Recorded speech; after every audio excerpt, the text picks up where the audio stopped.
Depuis qu'on les utilise dans la fabrication des vaccins, les sels d'aluminium alimentent le débat. Et le réseau Santé Environnement estime aujourd'hui qu'en ce qui concerne leur nocivité, on est passé, je cite, du soupçon aux certitudes. Techniquement, 25 à 600 microgrammes de sel d'aluminium par dose suffisent pour stimuler la réaction immunitaire. En fait, ça induit une petite réaction inflammatoire sur l'endroit où on injecte. Et si la majorité des spécialistes estiment qu'une fois injecté dans le corps, l'aluminium va se dissoudre spontanément sans effet toxique, d'autres avancent le contraire. Oui, c'est notamment l'avis du professeur Romain Gherardi qu'on va accueillir sur ce plateau, qui est directeur de recherche à l'INSERM mais qui travaille à l'hôpital Henri Mandor à Créteil. Bonjour. Bonjour. Bonjour. Alors, ça fait bientôt 18 ans que vous étudiez avec votre équipe l'effet des sels d'aluminium des vaccins sur l'organisme. Qu'est-ce que vous avez constaté? Alors, la première chose que nous avons constatée chez les patients, c'est de façon totalement par hasard, nous ne travaillons pas du tout sur cette question, c'est que l'aluminium des vaccins peut être très biopersistant. C'est-à-dire que tout le monde pensait, comme vous l'avez dit, qu'en quelques semaines après la vaccination, l'aluminium était solubilisé, éliminé dans les urines. Et nous avons observé qu'au moins dans une fraction de patients, ça n'était pas le cas et qu'on pouvait trouver de très nombreuses années après le vaccin des particules d'aluminium d'origine vaccinale dans les cellules immunitaires qu'on appelle les macrophages au site de vaccination antérieure du vaccin. Donc, le premier élément d'alerte a été de dire il y avait quelque chose qu'on n'avait pas vu sur cet adjuvant et qui, là, est avéré de façon absolument certaine chez certains patients. Cet aluminium persiste de très nombreuses années. Et quand on regarde la pathologie et les manifestations cliniques de ces patients, ils répondent à un syndrome associant des douleurs musculaires et articulaires chroniques, une fatigue chronique profonde, inexpliquée, et des troubles de l'attention, de la mémoire, du sommeil, qui sont connus dans la littérature comme syndrome de fatigue chronique, selon des critères internationaux Mais est-ce que là, on a quelque chose de nouveau par rapport à ce qu'on savait avant? Je sais pas, des nouveaux chiffres, une nouvelle fréquence d'apparition de ces syndromes? Donc, la première chose a été de qualifier ces syndromes. Et ce syndrome, donc, c'est celui qu'on observe chez 90% des patients porteurs de cette lésion chronique qu'on a baptisée myofasciite à macrophage. La deuxième, c'était d'essayer de comprendre pourquoi il y avait des manifestations cliniques aussi diffuses, apparemment ciblant le cerveau, alors que la persistance de l'adjuvant était observée systématiquement sur le site de l'injection. Et donc, là, on était obligé de passer à un modèle animal.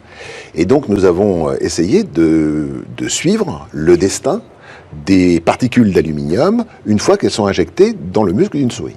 On a pris d'abord des vaccins standards, anti-hépatite B, je ne vous donnerai pas le nom exact.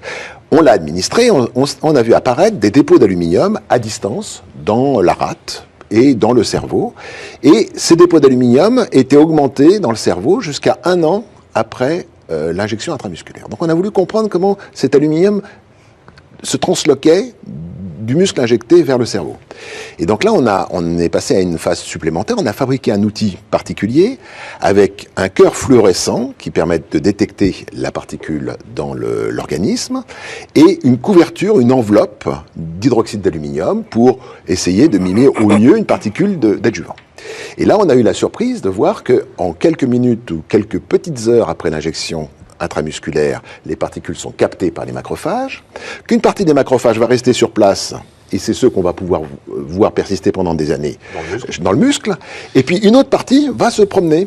Et d'abord, c'est ce qui peut aller dans le cerveau. Et donc, drainage dans le système lymphatique, puis dans le sang, puis dans le cerveau de façon très Alors, ce que vous nous décrivez là, c'est une parfaite démonstration scientifique. Alors, qu'est-ce qui fait qu'aujourd'hui, l'Agence nationale de sécurité du médicament vous refuse une subvention pour poursuivre vos recherches, que finalement vous êtes soutenu par le réseau environnement santé, que certains disent que vous êtes soutenu par les ligues qu'on va pas appeler anti-vaccinales parce qu'elles s'appellent pas comme ça, mais pour la liberté de la vaccination.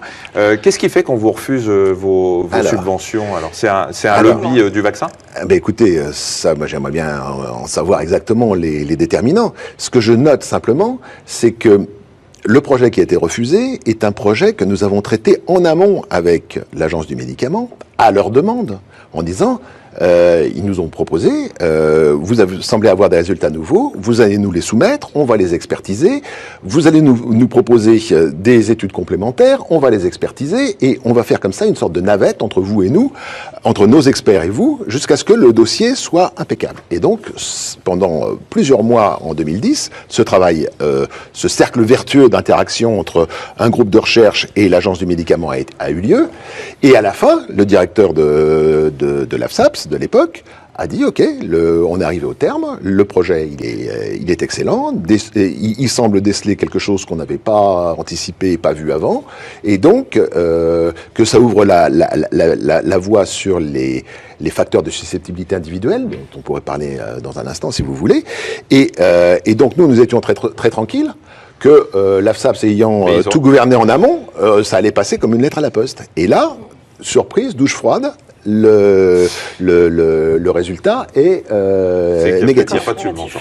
Alors, Et d'ailleurs, il n'y a eu aucune subvention sur le risque vaccinal. C'est-à-dire que le vaccin était considéré comme ne posant aucun problème de sécurité. Alors, on va continuer, parce que là, on est obligé de s'arrêter pour des questions de temps. On va continuer à suivre un petit peu ça, puis on demandera à l'AFSAPS pourquoi, enfin, l'Agence du médicament, de la sécurité du médicament, pourquoi elle vous a refusé ces subventions pour avoir son avis également. Merci beaucoup pour ces explications. Merci.